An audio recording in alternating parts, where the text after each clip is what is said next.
Tu crois que c'est fini après la mort? Détrompe-toi, c'est là que tout commence. La vérité, c'est que la mort ne nous égalise pas, elle nous expose. Si tu meurs vieux, tu t'apaises, tu te dis, j'ai vécu, j'ai aimé, j'ai tenté. Mais si tu meurs jeune, ah! Là, c'est une autre histoire. Regrets, rêves brisés, fêtes non vécues, ambitions inachevées. Le jeune mort se retourne dans sa tombe, non pas parce qu'il est parti, mais parce qu'il n'a pas eu le temps d'être ce qu'il rêvait d'être. En 2019, à Paris, un jeune entrepreneur de 26 ans, Thomas, est mort dans un accident. Il venait de lancer sa start-up. Sur les réseaux, des milliers ont partagé ses photos. Mais de son vivant, il se plaignait d'être ignoré même de ses amis proches. Et c'est là le drame, les vivants pleurent le mort, mais ils ne l'écoutaient pas vivant. Ces photos deviennent des légendes. Ces publications deviennent des énigmes.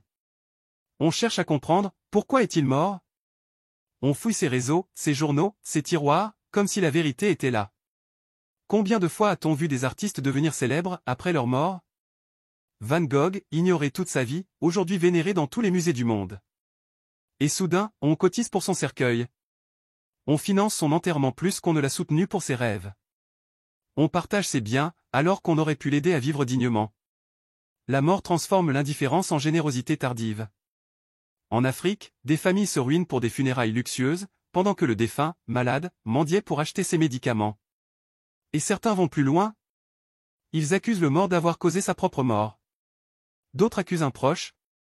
Et si c'est un vivant qui en est responsable, il ne dormira plus en paix. Il aura peur du silence, peur des ombres, peur de l'âme qui le regarde. Mais au final, entre le mort et les vivants, que reste-t-il? L'amour qu'on a donné. L'amour sincère, pas les likes, pas les rips. L'amour vrai, celui qui se donne maintenant. Car c'est lui, qui apaise les âmes.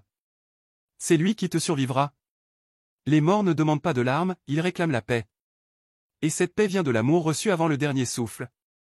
Alors toi qui écoutes, donne ton amour tant qu'il est encore temps. Pardonne. Soutiens. Aime vraiment. Car après la mort, il ne restera que ce que tu as donné de vivant. Abonne-toi si tu crois que l'amour est plus fort que la mort.